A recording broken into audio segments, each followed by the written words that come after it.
Good afternoon, everyone. Welcome back after lunch, and we'll try and keep you awake for the next hour and a half.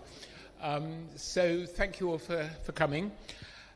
So the session this afternoon is entitled Strengthening Partnerships Across Government, Academia, Industry and Philanthropy.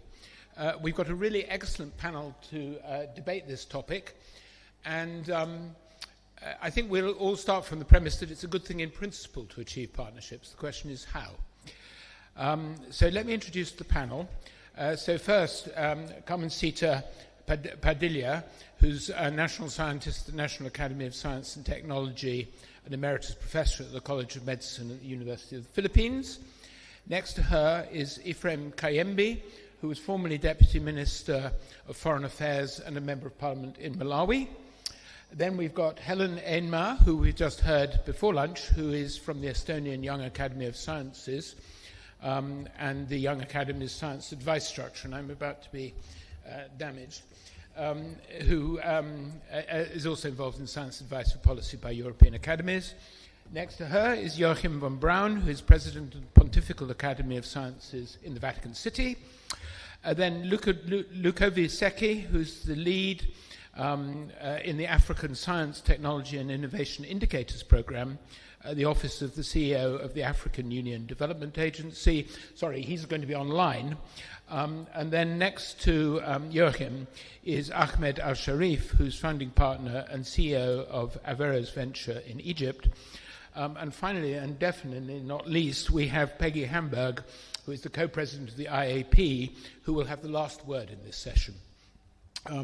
So with no more ado, we're going to have presentations of 6 minutes, and I'm going to sort of, for up to 6 minutes, and at 30 seconds after that, I'm going to amputate the speaker, not literally, but stop them.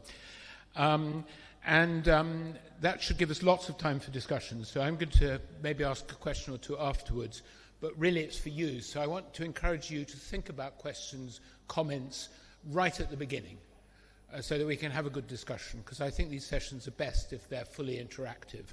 So engage your most critical senses in working out what are the key issues for you. So with no more ado, I'm going to start by asking Carmencita to give the first talk. When she's got the microphone. Hello. Okay. All right. Thank you. I've been asked to give the angle of the academia, and so before I go to the question that has been posed to me, let me give you a small background so that you understand where I'm coming from. I'm a pediatrician, a geneticist. I've been doing research for 3 decades, and my research has led to 2 national laws that are now being implemented by government. And then in the last 9 years of prior to retirement, I was an administrator. I was the chancellor, the president of a university. So I sort of like went through across the system, from a young researcher to eventually to one who's actually awarding the grants. So the question posed to us actually is a very long question, so I'd like to unpack them. And before going to the question of what is the enabler for a resilient science ecosystem, I'd like to look at the components of a science ecosystem from the perspective of what I have been through. So number one will be, we've heard some of this already. We've got the researchers, the inventors, the innovators, the collaborators. That's one. The second will be the research institutions. That's the universities, the centers. Number 3 will be industry. Number 4, regulators. Number 5 will be the science communicators. Number 6 will be policymakers. And 7 will be the general public. And from my experience, from when I was a young researcher, I had to go through all of this to be able to achieve the goal of making science have impact to society. So the question posed to me was actually, what is the key factor that enables the development of a resilient science ecosystem? Now, I'd like to look at the ones that I mentioned as part of a hub and spoke model. Each one is actually a spoke. I don't have a center because depending on who I'm talking to, the center may be different. In some occasions, it's actually the researcher. In some occasions, it's industry. In some occasions, it's the policymaker. So the question now is, what actually enables now that this ecosystem will become resilient. And from my experience, and I can still see it happening right now, there are many factors, but I had to single out one, and it is still something that's intangible, and it is the mindset of interdisciplinary collaboration. We heard it actually the past 2 days, and that is actually for real. Without the spirit of being interdisciplinary, you can't actually succeed. In other words, as a researcher, I have to deal with the university, the bureaucracy of the university, the industry. If there is a product that needs to be expanded, I need actually industry to scale it up. I have to talk to my policymakers. The science communicators is actually very crucial because scientists usually do not actually know how to express the value of their work so that it can be implemented on a bigger scale. I put the general public at the end to show that despite the fact that I put the general public at the very end, it actually has an equal role in my hub and spoke. It's just that in academia now, the question now is who will make sure that this interdisciplinary collaboration is going to happen? It's actually the leadership at the academia. Why? Because when you're the leader of the university or academia, you have the capacity to take risk. We heard that.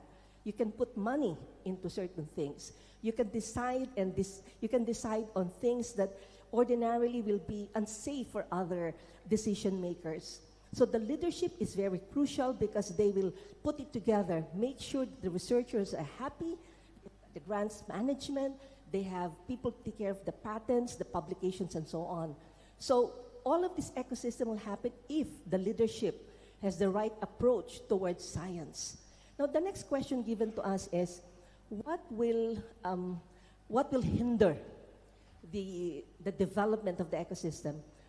For me, as a young researcher, I'd go back, I'd say bureaucracy. And even if I'm now at this age, I still think that bureaucracy becomes a hindrance to a lot of development. So our role right now in academia is to make sure that we break the barriers so that we can actually push forward work, innovations, and all the research we've been talking about. But at the end of the day, bureaucracy is only one part of the game. I just want to end with one thing because, in the past 2 days, I've been hearing about new ideas and bad ideas. But, honestly, for me, no idea is a crazy idea. I don't look at funding as a problem. If you've got a good idea, you will be able to get the money. So let me end now with a joke because we've been talking about ChatGPT and AI this morning, and I actually put in the question into ChatGPT, and you know what it said? What will enable funding? In other words, ChatGPT is wrong because the ecosystem needs all of the elements that I have mentioned. So thank you.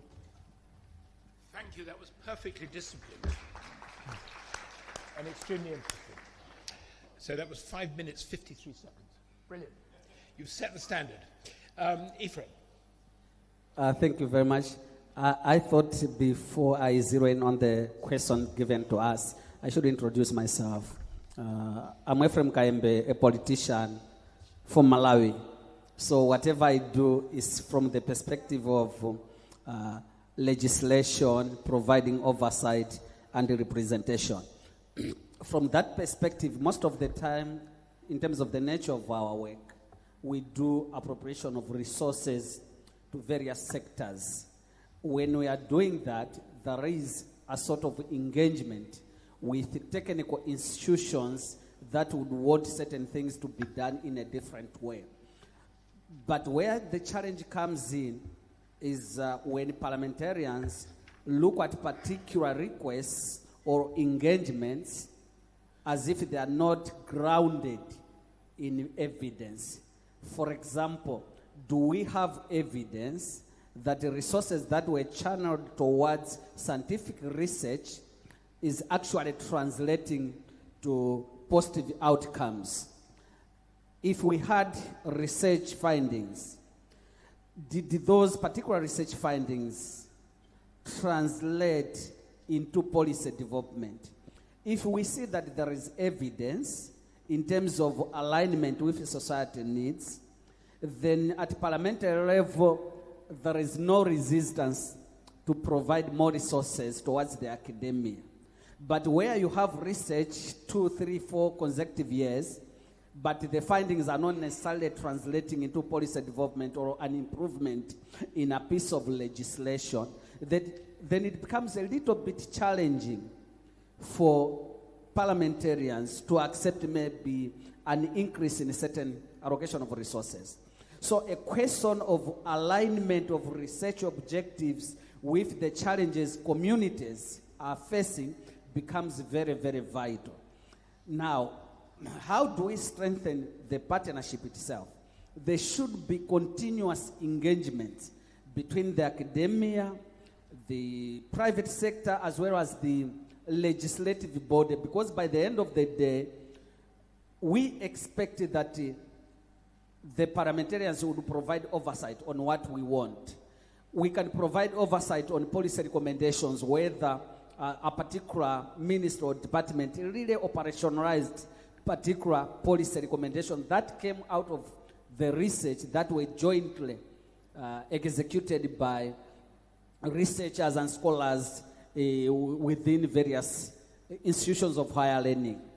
If there is that sort of alignment, then the collaboration is more likely to sustain itself because there is a win-win situation. But there is also one challenge that keeps coming out: the relationship between older academies and the new reformed academies. Have we designed a proper collaborative mechanism so that we are providing technical support to the young academies so that they are growing as we are also harvesting the growth path within the framework of collaboration itself? Or we are leaving the young academies to operate on their own so that maybe they are isolated from the mainstream academies who are focused on research, because there should be sharing of knowledge, sharing of ideas to sustain the whole science ecosystem. So that's what I wanted to put forward to you. Thank you very much. Thank you very much indeed. That was terrific. Hello. Yes, thank you. And I'm very happy that you brought up the topic of young academies, because this is my role, I think, here on this stage to speak to the question that we have been posed from the perspective of young academies. The question is, what is one key factor that enables or hinders the development of a truly resilient and collaborative science ecosystem across sectors? And so from the perspective of young academies, there is one point that I want to make, and I want to make it through a story. I come from a background in philosophy as well as law, but the story that I'm telling is from a supervisor that I had in philosophy. When she was doing her PhD in Germany, she was doing it along with a good friend of hers that was a doctoral student in philosophy, specializing in philosophy of science. And that woman came from a family of pharmacists. The family, both of the parents were pharmacists, as well as one of the daughters was a pharmacist, and then the other daughter was specialized in philosophy.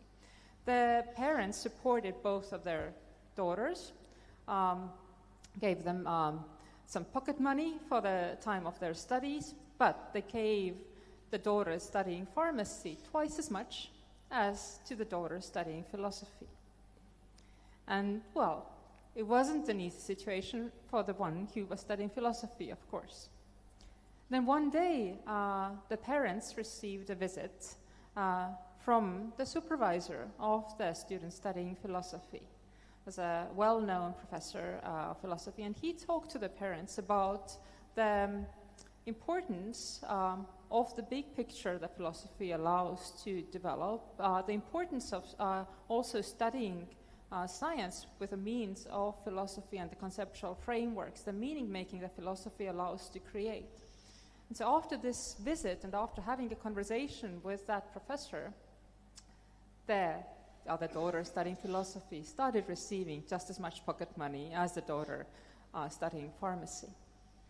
And so, of course, what the point here is that sometimes we need other people to come and explain the importance of science. And we need people to explain the importance of science to those who are not involved in it, to understand how science can be useful. So that's one thing to keep in mind. But for young scholars, what's really important is that there are those who take care of the path that we are on, so who try to help us or support us on the path. So the mentorship is important, but also this kind of sponsoring and advocacy that senior scholars can do for the young scholars, because I think it's really important for young scholars in the development of their career paths. So there is a responsibility that I think from the perspective of young scholars, I would gladly put on senior scholars to help us build this kind of collaborative environment. Thank you. Thank you, that's brilliant.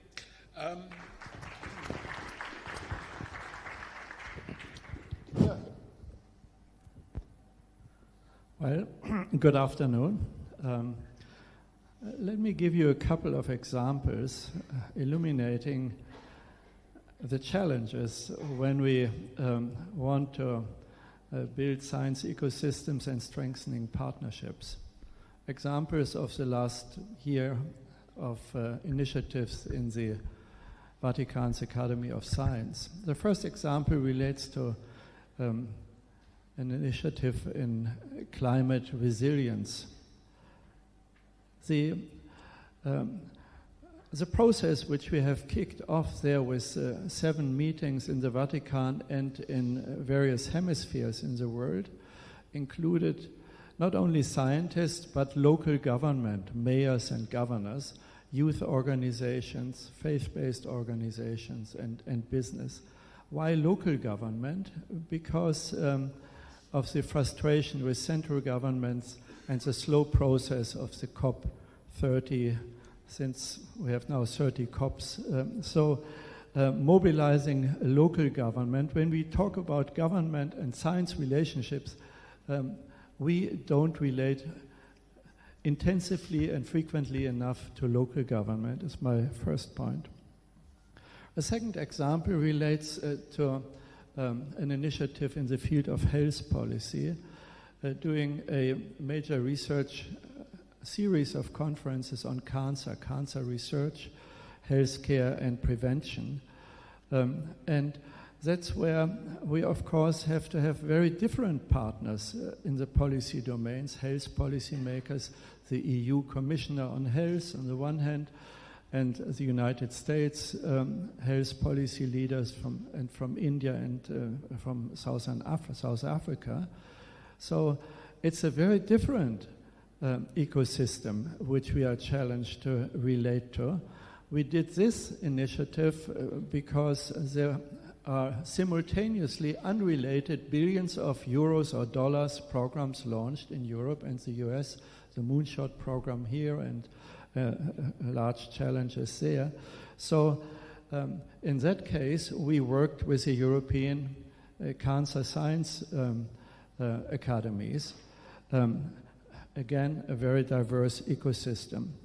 Other examples relate how we deal with AI and robotics. There you have to have the regulators and the innovators at the table, or an initiative to bring indigenous knowledge together with science. We had a major conference on that.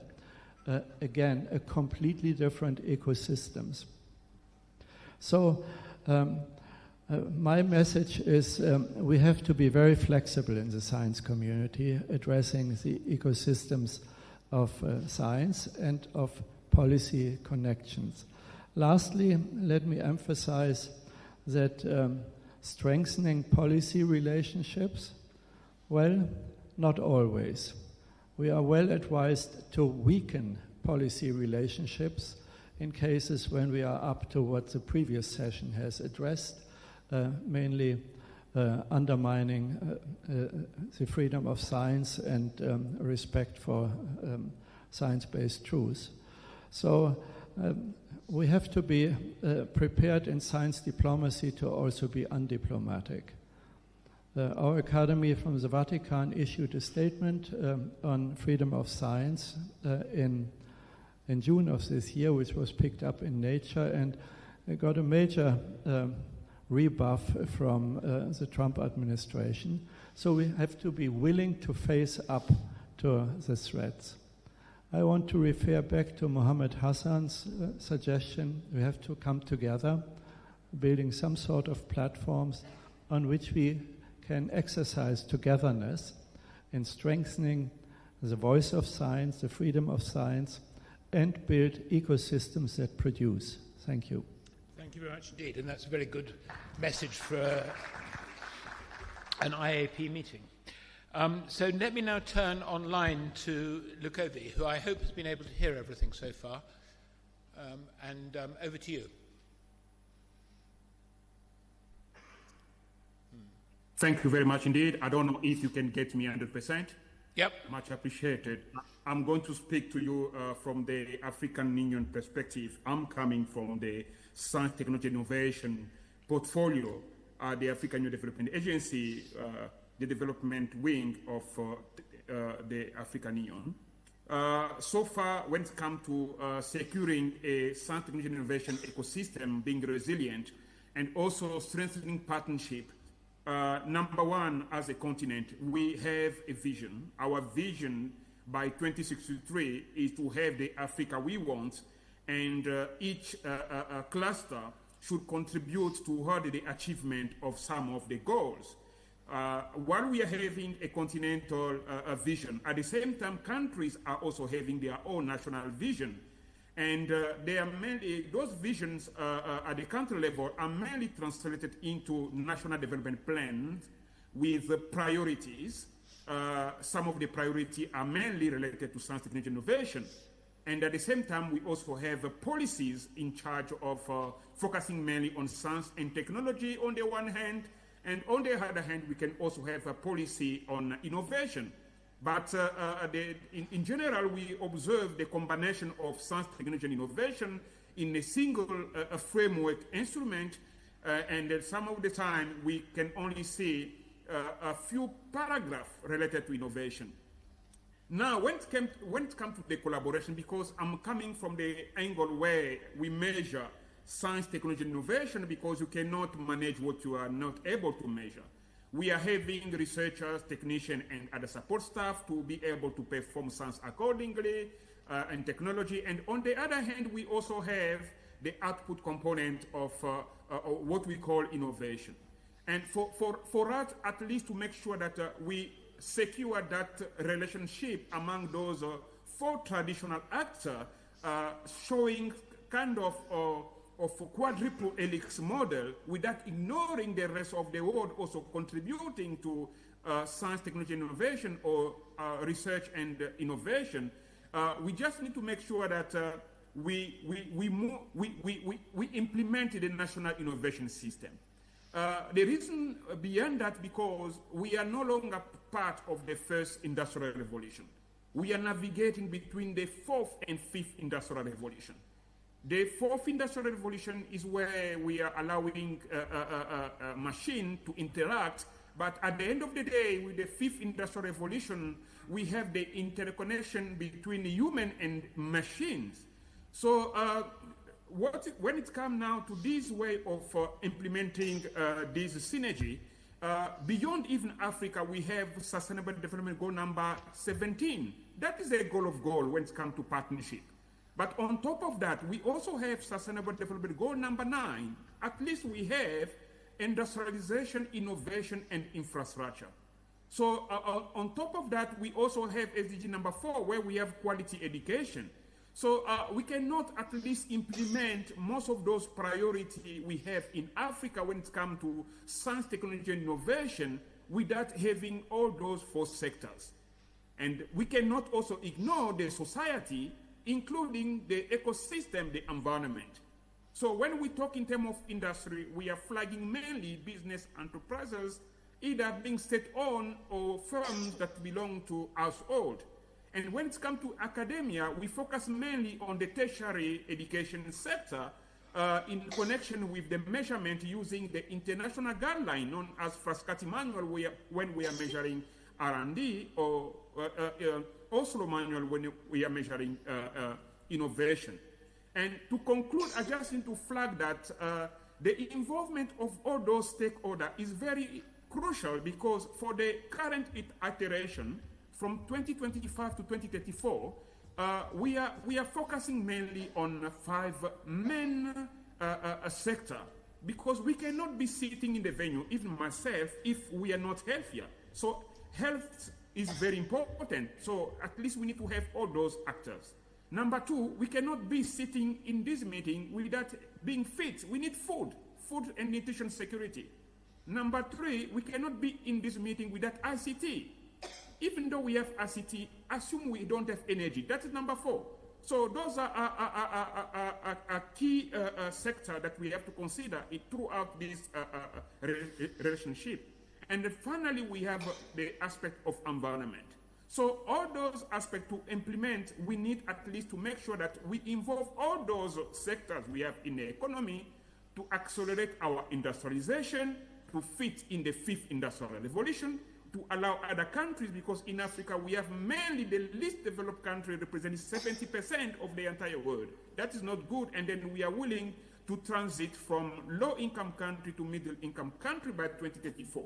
So those aspects are reflecting when it comes to the implementation of the Science, Technology, Innovation Strategy for Africa, STISA 2034, are very important. In addition to that, even the way we are collaborating with the European Union in implementing the AUE Innovation Agenda, putting together the 55 countries we have in Africa and the 27 countries in the European Union, having 82. So they have to show that we can never implement innovation accordingly, cognizant that research is already embedded as an innovation activity, without involving all those 4 sectors. And as I said, we cannot just limit ourselves to the quadruple helix model. We have to go beyond even the quintuple model. And beyond that, we still need to focus on what we call the national innovation system. That's what I can say for the first component. But now, what is affecting the implementation 30 seconds, I'm afraid. 30 seconds. Thank you. What is affecting us to implement accordingly the synergy is the low commitment in investing in research, because even Sustainable Development Goal number 9.5 require that each country should increase the spending in R&D and increase the number of researchers per 100,000 inhabitants. So those are the aspects I would like to reflect when it comes to those questions raised. Over to you. Thank you. Thank you very much indeed. Ahmed, a view from industry. Good afternoon, everyone. First, let's put some context to the perspective. My name is Ahmed Al-Sharif. I'm the founding partner and CEO of Avaros Ventures. Avaros Ventures is a VC firm building Circulate MENA platform. The platform consists of 3 main pillars. First is a think tank, and we have Circularity Labs, which is an acceleration incubation program. And we also have a fund that invests in circular innovation and the intersection of advanced manufacturing, agri-tech, and energy across the MENA region. Before I started my venture capital journey, I come from a family business background that is highly rooted into the industrial sector in Egypt. So I'm trying to give the different perspective, the industry perspective, and perhaps some honesty here that might not be very well aligned with everyone here in the room. But to answer the building resilient and collaborative science ecosystems, what are the hurdles, what are the things that should be done? I think above all, there is no market-driven innovation in our region. So, or it's minimal. There is no alignment. Perhaps when we put a geographical focus about the innovation ecosystems, we need to look at a very different element. We need to look, we need to see first what are the different aspects that are in Africa compared to perhaps in Europe and the West. What's happening in Egypt is not what is happening in the UK. So the geographical lens is extremely important here.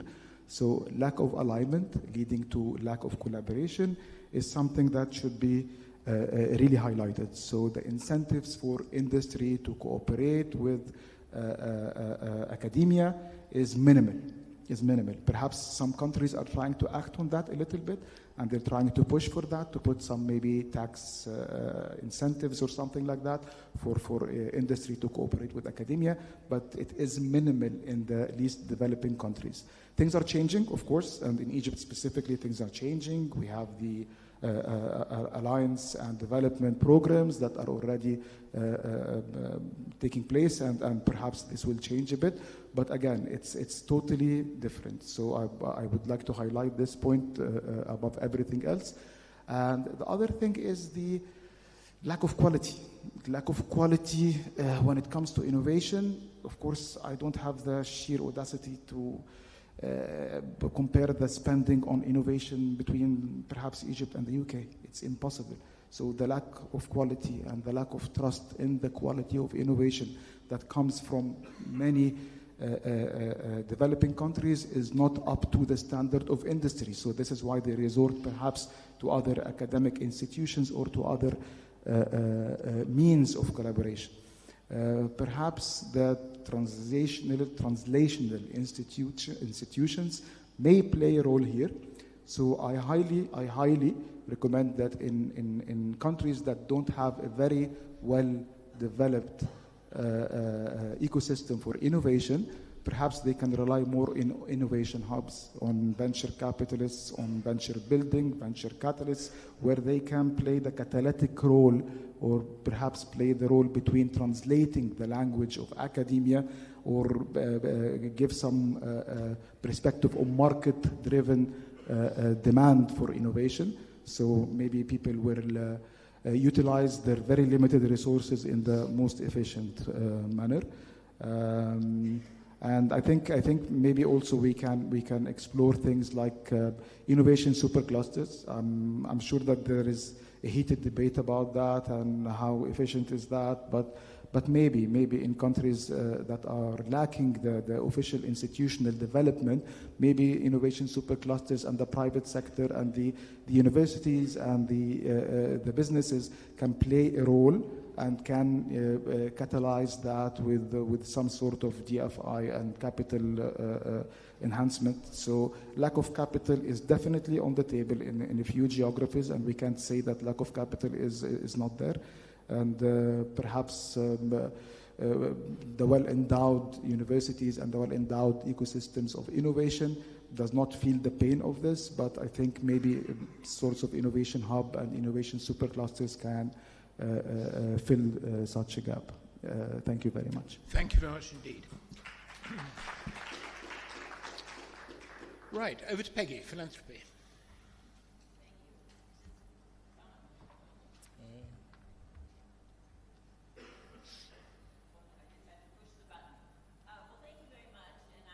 Presenting. It's working now. Okay. I am going to speak from the perspective of philanthropy, although most of my career, I have to admit, has been in government. But having served in foundations and on the board of foundations, I think it is an important perspective. It is clear that we live in a complex and ever-changing world where no one sector is going to be able to provide the scientific knowledge and the actions needed to address the global problems before us. We need a resilient and collaborative science ecosystem, but it is very hard to really think about how do we achieve and sustain that. Philanthropy, I think, does have a very critical role to play. It's often thought of as just supplemental funding for projects of interest to different components of our scientific enterprise, academia predominantly, but working with government and with industry as well. Now, I think, because of events in the world, people are turning more to philanthropy to perhaps replace some critical funding streams. That's not realistic.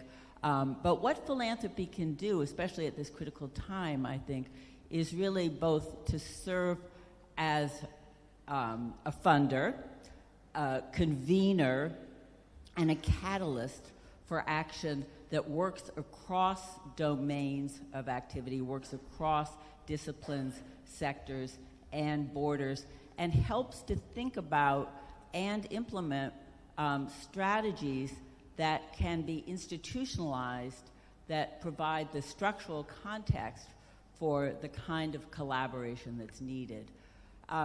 Philanthropy can be far more nimble and agile than some of the other partners in our ecosystem.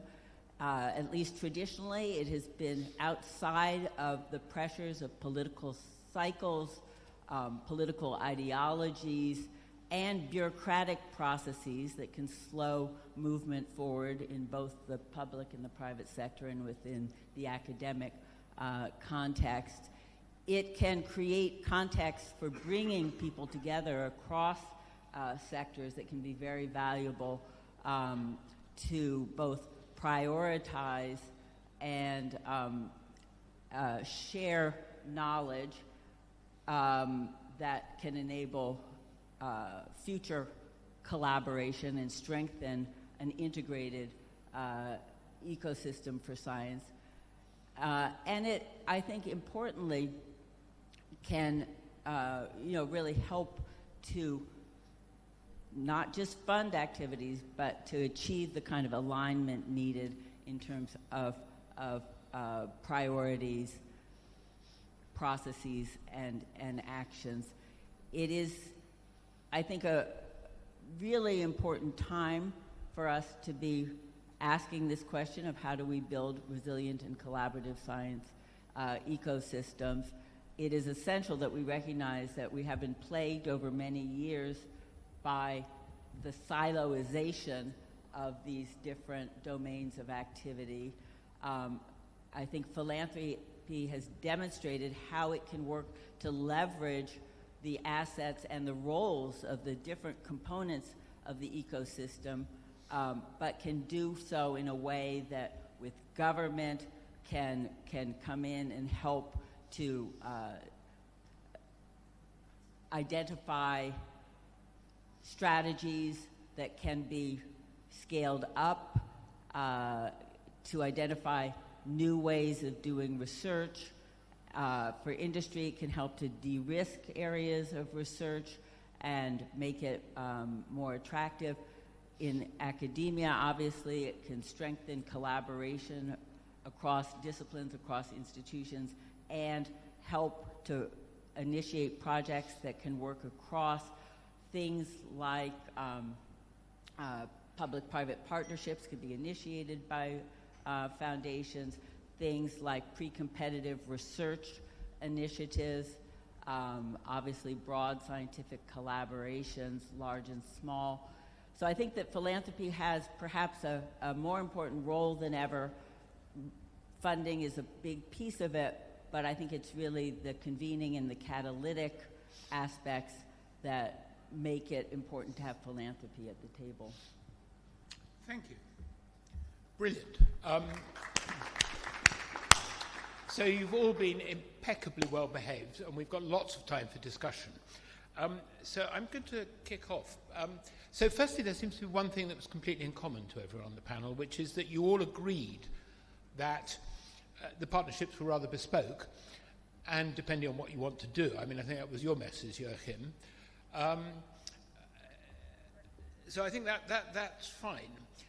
But there were other areas where I think there was actually almost quite radical disagreement that came out. In other words, there was the idea that the ecosystem, it was for the universities to be pushing innovation into the system. So, Carmen, you talked about lining everyone up to achieve your aims. Now, your aims were very worthy in that you wanted medical advances.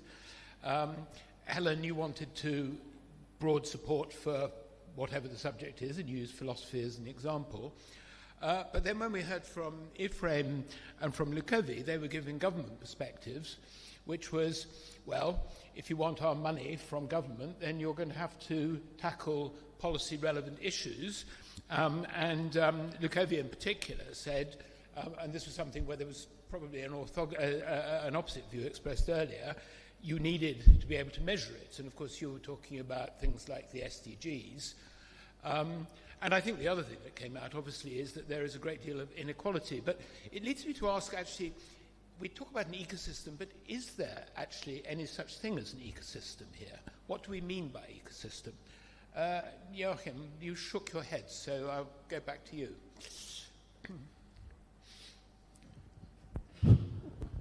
There are many ecosystems. Yeah. That's my point. Let's not try to bring them together. Let's be smart in playing them. And these ecosystems of the science communities increasingly are interdisciplinary. They are more and more transnational. And we need to match these ecosystems also with the funding opportunities. So philanthropy is equally diverse. So if we want to build, I relate quite a bit to philanthropy, was on boards and look for the money and for the good partnerships there.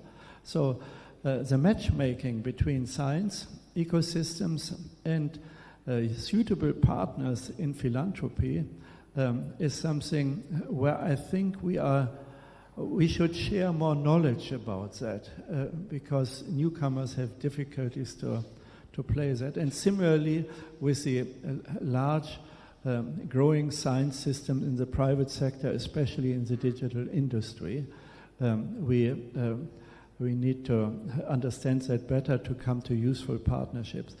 And as academies, we must not only look to ministries of science and innovation, but for instance, in health, we have different partners. In agriculture and food, we have different partners. So we need to dissect it to come to a coherent, productive relationship that is worthwhile strengthening.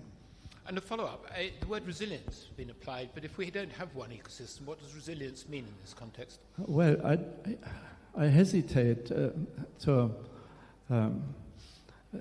see science fall down and bounce back.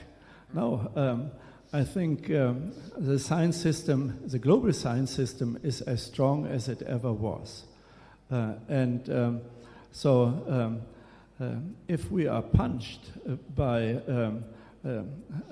entities which undermine our freedom, then we have to stand up rather than get punched down and have to rebuild. So, resilience is a concept which I rather would avoid in this context. I just want to have a strong and stronger, ever stronger science system doing useful long-term and productive science for humanity. Thank you. So, Helen, let me turn to you. So you live in an ecosystem where much of the money you receive for research is derived from taxpayers' pockets. So who should set the questions and what rights do taxpayers have in all of this? You mentioned that I come from a system, but I think we all come from a system where much of the money for the research comes from not if you're an industry, you don't, but... Yeah, but how should we set the boundaries? No, who should ask the questions? Who should set the research questions? I mean, we've heard from Ephraim that if you're sitting in Malawi, you want research that's going to help you with essentially Malawian taxpayers. So I think this connects very nicely with the discussions that are becoming more intense around academic freedom. So from that perspective, it's the idea is that the research questions should come from the researchers themselves. There should be the freedom to determine the path in research by the scientists themselves who are most competent in their fields. And that connects in general with the way in which we build the institutions that are necessary for the resilience of the scientific ecosystem. So for me as a lawyer, I think the institutional background is important as well. So it's important that we view science as one of the pillars in a society and it requires freedom to do that, to keep the other powers in governance in check. And in order to do that, we need the independence of that part of the society.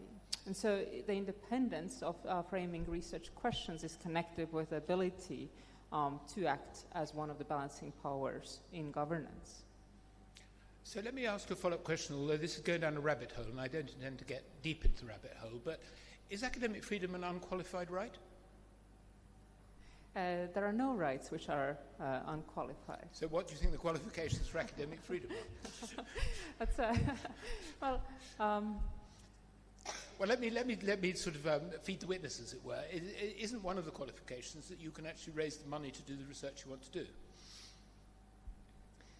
This is a conversation to be had, and I think it sounds like you would have views to share there, but one of the ways in which academic freedom is regulated is by the scientific community itself. So there are internal rules within the disciplines about what is good science and what is not.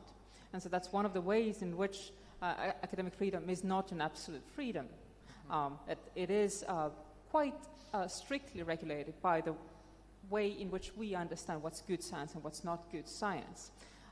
This can be harmful in some environments as well. So some rules about what's good science and what's not may be inhibiting actually new discoveries because the scientific systems may be too conservative about the rules, but the rules are definitely there. So that's one way in which the academic freedom might be in a good way regulated, but also in a harmful way regulated.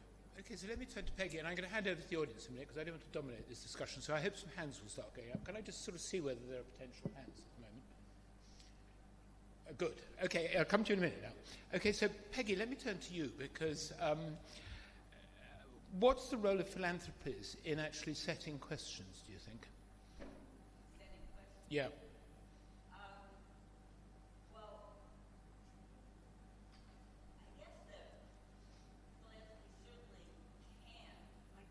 I think the microphone's not working, unfortunately. Maybe we should just use that one microphone and pass it down. Oh, okay. I think I'm working. Yeah, you're working. At least the light is on. I mean, certainly philanthropy can take a lead in setting the questions, and we've seen that in many instances, and large foundations in particular can really set the direction for an entire field of research or application. But I don't know that that's what we would want as the overall operating system routinely. I think what we really would hope for would be to have a more integrated ecosystem and enterprise that was both mindful of what are the opportunities in science as technology and understanding advances, and we have more insights into what can be done, but have that align with also a responsible assessment of what are unmet needs and critical opportunities. I do think that philanthropy has a luxury in some ways of being able to do this convening across components of the ecosystem, and in that way might be able to lead discussions about some of the critical scientific questions. Government has a special role in doing that as well, I think. But it's a very hard question. It's not one that I think we would want any one component of the ecosystem to be anointed as taking the lead. But I think that philanthropy certainly historically and looking to the future will play a critical role in terms of shining a spotlight on critical needs and research questions. But it will not be able to do so effectively unless it has the input and engagement of government, industry, and academia. Yeah, I'm just going to bring you in, Sita. So what we do in the Philippines is this is for health, but there is a the generation of the health research agenda. It's a national unified health research agenda, good for 3 years. But this involves all the players across the country, from universities to the ministries. Now, that's one angle we're in that may be of interest, maybe for the government, for the policymakers. In terms of generation of inventions, innovations, it's really done to the university. So what we do is we bring together the basic scientists and the clinicians, and we start with a conversation on what do they need. So I think the generation of questions can happen at many levels. So really the academia can be an opportunity, a location where conversations can happen. So I think right now we have the next 3 years, but it's not limited to that. But at least if you're in the list, you will be given priority in terms of funding from government. Yeah. Okay, thank you. Let me turn briefly to Lukovi on this question. I mean, you're from a development agency, so as a customer in your ecosystem, you're actually looking for specific activity, aren't you? Oh, yes. What I could say, number one, when it's come to the economic equation, because if we have to focus mainly on research and innovation, we can focus on the Schumpeterian model. You know, firms could produce, but if we leave them on their own, the civil society, the community, will call them in a very extremist way as a mafia, especially because they are focusing on the profits, because a firm without profits would disappear. So you have to at least be competitive in the market through R&D and then embedded into innovation, or you disappear. So for that, the government should provide some regulatory measure to avoid a bias. And at the same time, it's important for our firms to make sure that they learn from tertiary institutions, because they are handling science. But the only danger when science is captured by powerful corporates, then even publications are biased.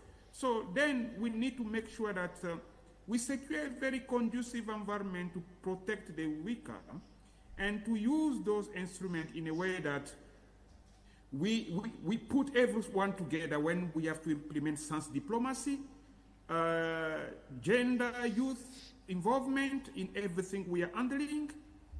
Public-private partnership is very important, and also capacitating our own citizens to be aware of what is happening, because some of the products people are even consuming, those are products that should never be consumed.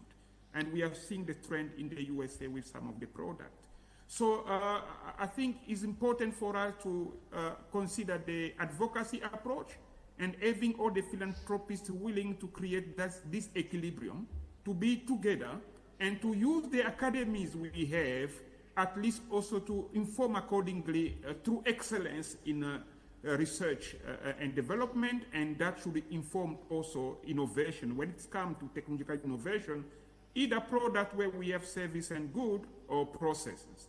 That's what I can say so far, and that has been our agenda so far in implementing all those new emerging technology we have things, frontier technology, from AI to gene drive, and also not imposing to countries, allowing them to speak if they feel that is comfortable is a priority, without harming the society, to make it very sustainable. Thank you. Yes. Thank you. Let's go to the audience. Pleasure. You had a question. Please can questioners and speakers identify themselves as well. Thanks. My name is Reida Bassiouni. I'm the Provost of Saxony Egypt University for Applied Science and Technology. So we are very keen to align with industrial needs. And so my question is actually, you mentioned that there is insufficient quality in innovation for industrial needs. So do you think that it's because of lack of trust in science, or is it lack of communication? That's clearly a question for Ahmed.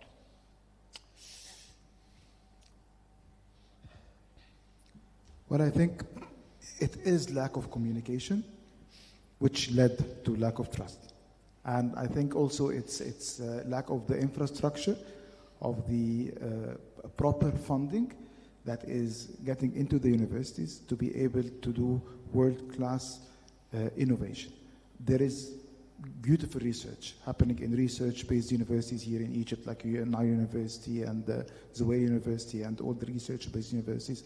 However, in most of the private universities here in Egypt, you wouldn't see research at all, or very minimal research. So again, it's relevant to the local lens and the geography. So this is not the case in the more developed countries and the more advanced innovation research-centered universities. But you're a venture capitalist, so you are looking to support exciting new innovative businesses. 100%, yeah.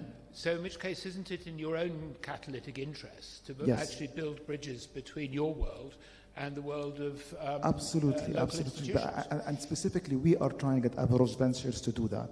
Yeah. And we are trying to knock doors with universities, talk to them, give them the initiatives. We're also doing some hackathons in the universities, sector-specific or even sub-sector-specific hackathons, so they can even incite their students and disseminate the ideas about what we're trying to build. So that could be a really good outcome of this meeting, some exchanges of cards. Please, you're next.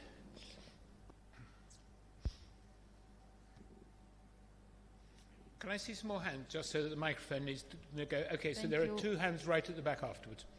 Thank you for this opportunity. First of all, I would like to share another questions during the very fruitful conversation between Dr. Gheda and Dr. Ahmed. I would like to ask about how to sustain the integration between funding agent and academia in terms of financial model and protection of intellectual property. This is the first one. The second one is about the resilience, shelf lifetime of R&D solutions. So most of industry need to be R&D solutions to access to market. So it's so fast, but in the wording of academia, it's so many field required more time. For example, agriculture sectors and the agribusiness solutions. So how we can develop or overcome in terms of strategic action plan, master plan, and so on, to overcome these challenges. Yeah, thank you. Ahmed, another one for you, I think.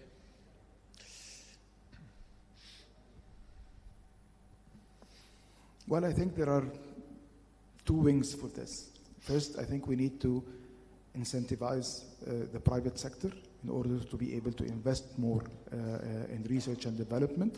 And this will only happen when you have some kind of tax brackets. All of this actually boils down to the fact that there is very country-level specific issues when it comes to innovation. So what you're all talking about here is something that is maybe affects us in a way, but there are more pressing issues that we all have. So this is one part of it. And what was the first part? Sorry. Hang on, I think until the microphone comes, no one can hear. Yeah. How to sustain financial support and IPP. Yes, yes. So that comes again to the translational institutions. So now, in the last 3 to 5 years, perhaps we have seen some of the IP commercialization kind of offices. It's happening at the AUC, it's happening across, and also there is a huge role for ISSF in doing so. And WIPO was here, I think, a couple of years, and there is a movement towards IP commercialization.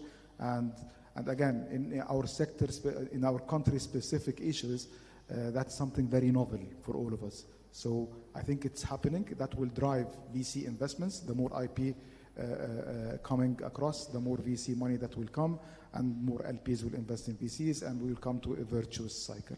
But I mean, in a sense, the whole point of protecting intellectual property is so that you can exploit it. So finding those partnerships Okay, is can very I important. respond? Yes, come and sit and then over there. For mature universities with a lot of inventions, there's usually an office dedicated to that one. Let's say in my university, I have an office. It's called the Technology Transfer and Business Development Office. Number one, they go around all the departments and colleges to see if there are new inventions. They protect actually from the very beginning.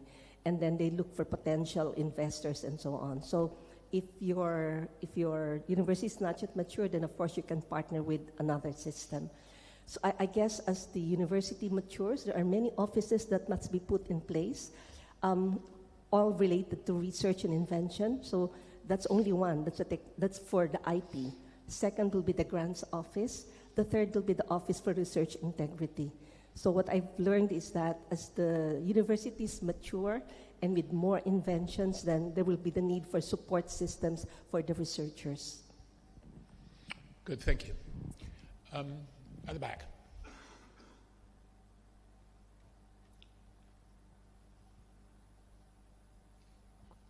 Thank you.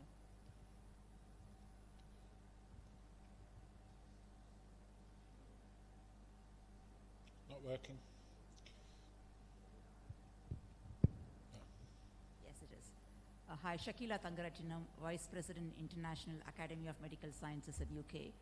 Some of the key reasons why we continue to work in silos include understanding each other's priorities, understanding the priorities of the policymakers, the industry, and researchers. Speaking the different languages, we still need to be better in understanding the lingo which each of us talk. And then lastly, how we actually work across different models. Industry operates in a different way, policymakers differently, and researchers at the universities. So we really need to bring together people across these sectors. So for example, from our academy, we've started the cross-sector hubs that we are funding for different regions in UK that specifically focuses on bringing together researchers, academia, industry, and policymakers with a series of planned events. And this is a competitive process by which each region, people in each region or organizations can bid for. And the second way is we also fund specific early career researchers for them to work closely with industry and policymakers, and already we're seeing the fruits of it. We've had people come out of the program who've gone into industry, and one has started working in Whitehall as well. But this is a start, because we are now realizing we can't operate in silos. We do need to have this interaction together.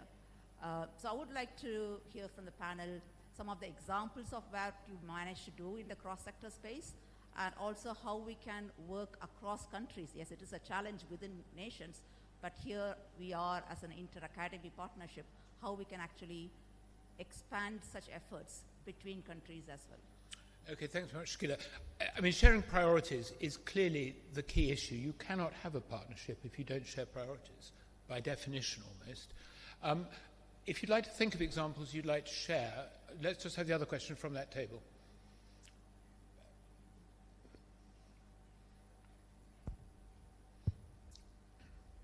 Thank you very much. This is actually in follow-up to the previous speaker. I think essentially the stakeholders outlined on the screen there, they really each comes from a different world. The divide between government, academia, industry, and philanthropy has never been bigger. And academies of sciences, unfortunately, have not learned the lesson of COVID, when a few years ago the whole science advice and science ecosystem failed to deliver as far as governments is concerned. So the proposal that I'd like to get the feedback of the panelists on is that I think we have to establish a common agenda for all stakeholders. Now, that can be, for example, the concept of human security, which was promoted back in the 90s as the umbrella target to which which all stakeholders were trying to achieve. It has a number of sub-components, of course, where academia can have a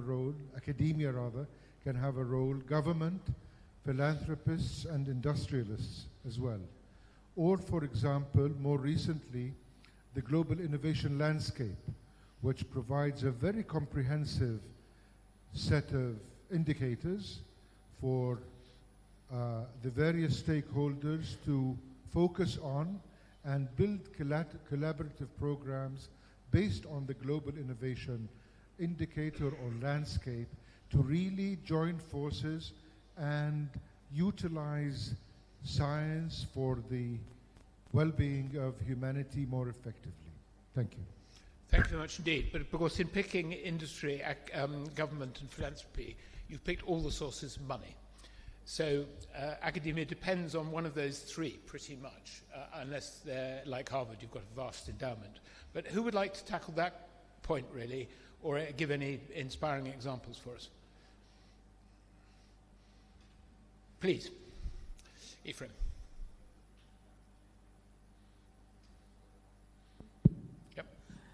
Thank you very much. I want to respond to the first issue that was raised by my colleague over there. It was a question of setting priorities. I think it is very possible for the academia, the private sector, philanthropy, and the government, policymakers, to come together and discuss pertinent issues in terms of what should be prioritized, which strategies are we going to employ if we want to undertake a particular kind of research. It could be research in the health sector. What is very important is that very often you find that the researchers have conducted the research, they have the final output, but the challenge comes in when it comes to dissemination. Do we produce policy briefs that can easily be accessed by the policymakers when they need to use that? If in my case, when there is a particular kind of a bill on the floor, maybe I could be interested to access certain information as quickly as possible. If research findings are not translated by the scientists into policy briefs, then it becomes very difficult to make a decision from an informed point of view. So there should be constant engagements amongst these players so that they can find a common ground in terms of how we want to move ahead. I wanted to raise that point. Thank you. Helen wants to respond, I think. Yes, so I wanted to continue from what you just said. From the perspective, again, of academic freedom. So it's one thing to provide scientific advice to government, and it's definitely a very valuable relationship to build, and that's something that I have been involved in the framework of the scientific advice mechanism at the European Commission. It's definitely something that we need to think about in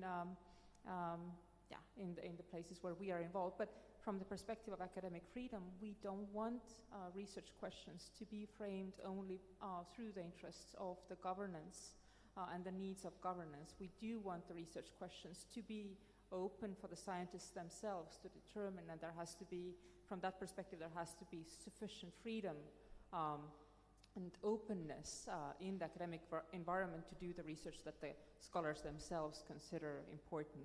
And I think what we see in the world is that there is more and more pressure on sciences to be very practically or to be instrumental to justify their purpose to the taxpayer through the value that they produce in terms of economic output and the achievements that can be quantified. But there is a very strong line of argument for the intrinsic value of sciences as well. So not everything that we do has to be justified by instrumental means, that there's an intrinsic value to sciences in the sense that it's part of a good society to have excellent sciences. It's part of the nature of a good society, flourishing society, to have sciences that are free and that can be up to the scientists themselves to determine. So it's just worth maybe having that on the table as well. But what's about societies that are not flourishing, that have childhood malnutrition and deaths from infectious diseases? I'm leaving it to you. So I'll leave that one hanging. There was a question just there. No, there was a question. There was a hand at the back, please. Can I just comment on the last while the microphone is going? I just want to underscore one thing. It comes back to a question you asked, Mark, very early about sort of, do we really have an ecosystem? And I think that one of the challenges we have is really making sure that these different components really understand where they fit within this operating system, and understand that it is an ecosystem, and that actions taken in one affect others, and that I think we have an obligation to work together in order to be able to best harness advances in science and technology for the public good. But that isn't something that is necessarily embodied every day in all of the actions that people are taking. It's not something that is sort of part of the DNA of what is being done. But I think it is, we do have to make sure that we have our priorities aligned and understand that that is kind of the mission of the scientific enterprise at the end of the day.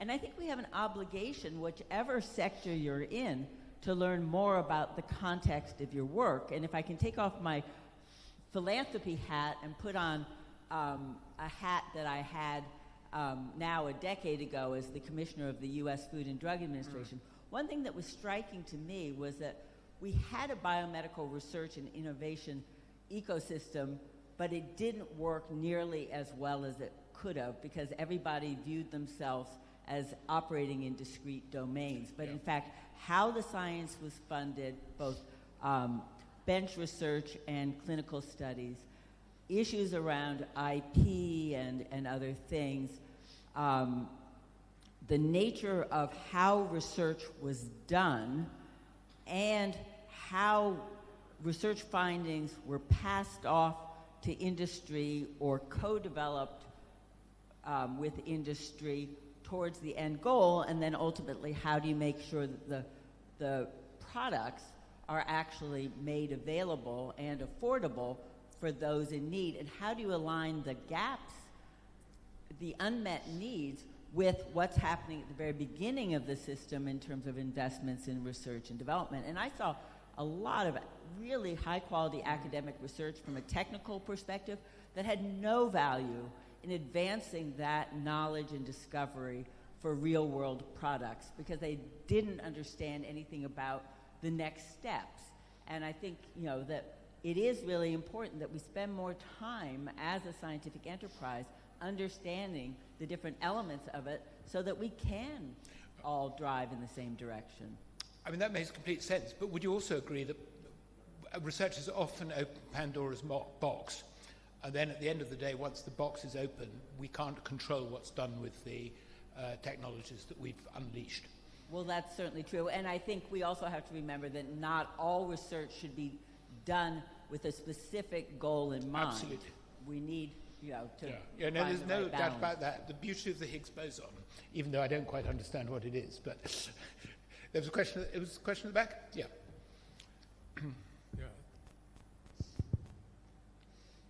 I want to thank you for the opportunity to make this contribution. My name is James Hawkins Ephraim, representing the Ghana Academy of Arts and Sciences. And I'm emphasizing arts and sciences because in the Ghana Academy of Arts and Science, our concept now is that science has become social. All the problems that science is going to find solutions to must benefit the society.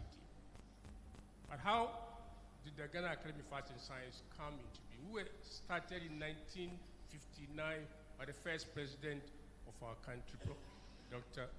Kwame Nkrumah.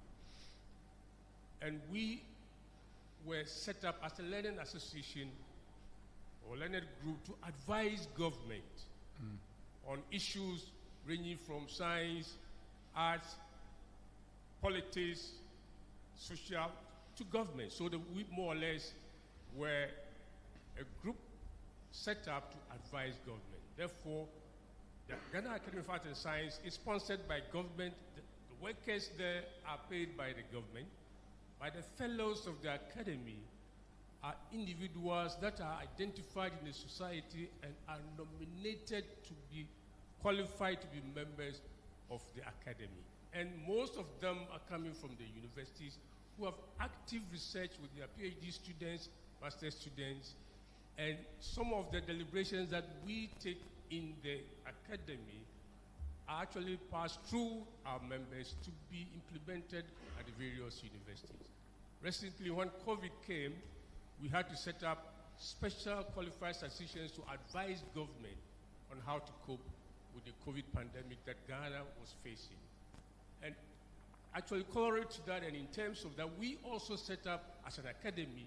I'm going to have to ask you to wind up because we're running out of time. Yes. So. Okay, so I'm trying to look at the strengthening partnership across government. We are owned by government. We have a lot of our members who are coming from academia, and recently interacted with industry, cocoa industry, to look at the effects of cocoa with the theobromine in it to help with fighting COVID. And we have started making efforts in the science and technology project, which IAP is supporting us. And we're looking forward to really make science a part of our culture, which we call an acculturation of science in our culture. Thank you very much. And thank you so much. Thank you. Right, we're in the last 7 minutes, actually 6 minutes, but I think we can run over by a minute or so. So I'm just going to run down the panel again. I'm going to give Peggy the last word, and just before I'm going to thank the panel, but come and sit. This is your last minute, as it were. Well, I truly believe that academia can be the catalyst for collaborative partnerships. And of course, collaborative partnerships will eventually fuel innovation. And then, as we've heard many times today, innovation will eventually promise a brighter future for the next generation. So we need academia to be part of the game. Thank you. Ephraim. Thank you very much. I think the academia will always be a main player in the socio-economic development, more especially when it comes to science. Science is based on facts, objectivity, and the continuous engagement between the customers. In this case, I'm talking about the private sector and the government. They buy into the research findings so that they can produce value to their operations. If we really want to add value, then policies that are developed, they should be based and grounded in evidence coming from the scientists. So the interaction is very good, continuous interaction. Thank you. Thank you. Helen. Thank you. Many things to say, but I think one thing that I'd like to leave based on the comments that I've made so far is that I think we can achieve the greatest transformative potential of academia by keeping it independent. Just keep it in mind when we are building the partnerships that sometimes this independent institutional framework is what we need in order to achieve most. Thank you. Joachim. I think in these complex times of a divided world, we need to identify at a global level projects that IAP could pursue. Islands of consensus type projects. Let me give you 2 examples. The future use of the soils of the world. We have a major degradation problem there. Secondly, energy transition. We have the collective knowledge here. So collective action to address collective public goods is one thing. At the national level, I think we need to support government on demand, and we need to also articulate how science policy and policy in general can be improved. For that, we need to have a lot more sharing of knowledge and science around the world, especially between the rich world and the not so rich world. Thank you. Luke Ovey. Thank you indeed. What I can say is very important for us to start making sure that we go through a mapping exercise of some of our national policies on science, technology, innovation to find out if there are provisions allowing the networking, partnership among all the stakeholders. At the G20 Research Innovation Working Group, the issue of also making sure that we have science advisor being around most of our decision makers is very important, because some of those who might not be able to understand the importance of knowledge and innovation are not able to advise accordingly. And also we need to support open science. And that's the reason why with WIPO we are even piloting an initiative on intangible investment, because some of the economy we are seeing even non-tangible investment are going up to 30% of GDP, where we have innovation, R&D, IP, all those aspects. And finally, as part of the Science Forum we had in South Africa some days ago, the issue of involving journalists in science is very important. And also, I think is also crucial on a continent where we have more than 60% represented by the youth, to make sure that we energize Africa in involving the youth, and then focusing mainly on excellence of science involving National Academy of Sciences and also the African Academy of Sciences and all other related entities that could support us facilitate the interconnection, because we already have a continental strategy and we have SDG number 17 and 9 for that to make everything possible. Thank you very much. Thank you much indeed. Ahmed. Well, academia is and will remain the cornerstone of innovation. And without innovation, there will be no venture capital industry. Yet we need to have some kind of market-specific approaches to each and every country and region that factors in the economic and the social structure of each market. Thank you. Thank you very much. And just before I hand over to Peggy, because I really am giving you the last word in this session, I just want, first of all, to thank the panel. You've been terrific. You've really engaged. You've kept wonderfully to time, so we've had a lot of time for discussion.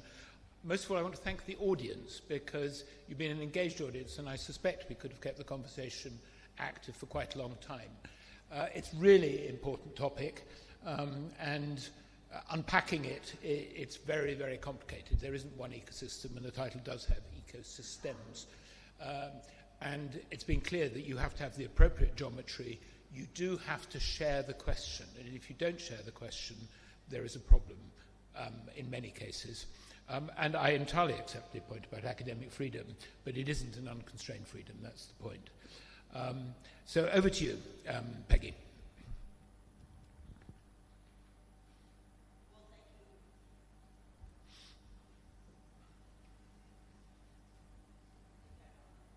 No.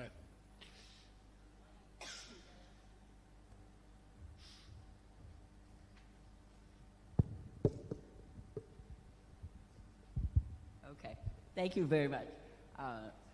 Well, I appreciate the opportunity to have the last word, and for it I will take off my philanthropy hat again on this panel and put on my IAP hat. This is the last session of our scientific conference, and I think we appropriately are ending it on a very profound and important question that really goes to the heart of what IAP, I think, is about, and what we hope to be able to pursue going forward. You know, we really are living in very complex and challenging times. I think that the landscape for science and our science ecosystem is in a period of enormous transformation due to advances in science and technology, due to global crises, due to a really complex set of societal challenges, economic constraints, and a very difficult geopolitical context for much of our work. Yet we all know that science underlies almost every aspect of our daily lives, and the application of scientific knowledge is going to be essential to solving the problems of today, tomorrow, and our shared future for the human species and for the rest of the globe, and the health of our planet. So I think we can all agree that we have a shared mission that is incredibly important and powerful, but there's a lot of work to be done. So we are so grateful to all of you for participating in this scientific conference, which tried to touch on a lot of critical issues for the scientific community and well beyond. And many of you will be staying tomorrow for our General Assembly, where we'll be able to talk in more depth about specific activities of what IAP is doing and really helping to define the blueprint for action in the years to come.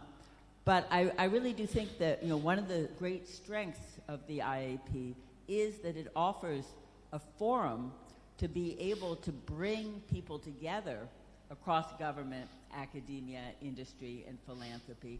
It offers a forum to work together to better define what are the most pressing problems before us and how can we apply the best possible science to be able to work both globally and create a vision, but also act locally.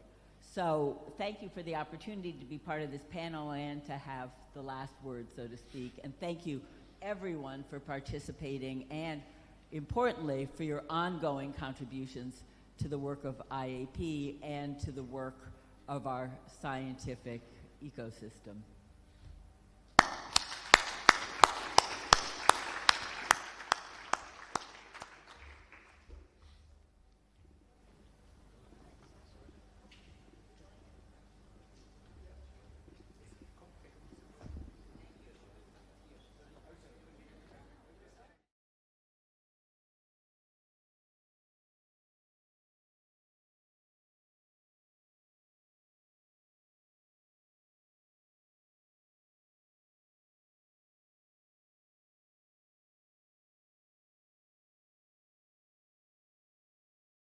Running for the exit. A couple of reminders and another important announcement for the dinner tonight. A reminder that the bus leaves at 5 o'clock. Please be there. Warm clothes, comfortable shoes. And important, bring your conference badge or you might go hungry. You run the risk of not getting into the dinner if you don't bring your conference badge with you. Tomorrow, the board and the advisory committee will meet at 8:30. It's a closed meeting. That happens here.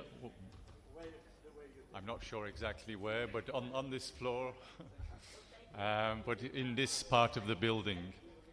Those who are coming for the General Assembly should enter at the main entrance of this building.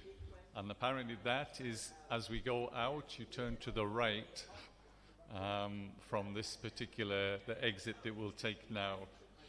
So the General Assembly, 9:30, I believe, hang on. Or 11. Okay, the General Assembly at 11. It's the main entrance, you'll see it on the right. For those of you invited for the picture with the Prime Minister as well, you'll have received instructions by email, I believe. You speak. And for everyone who doesn't want to walk back to the hotel, there are 2 buses waiting in front of the building, just in case you want to have a smooth ride. Thank you.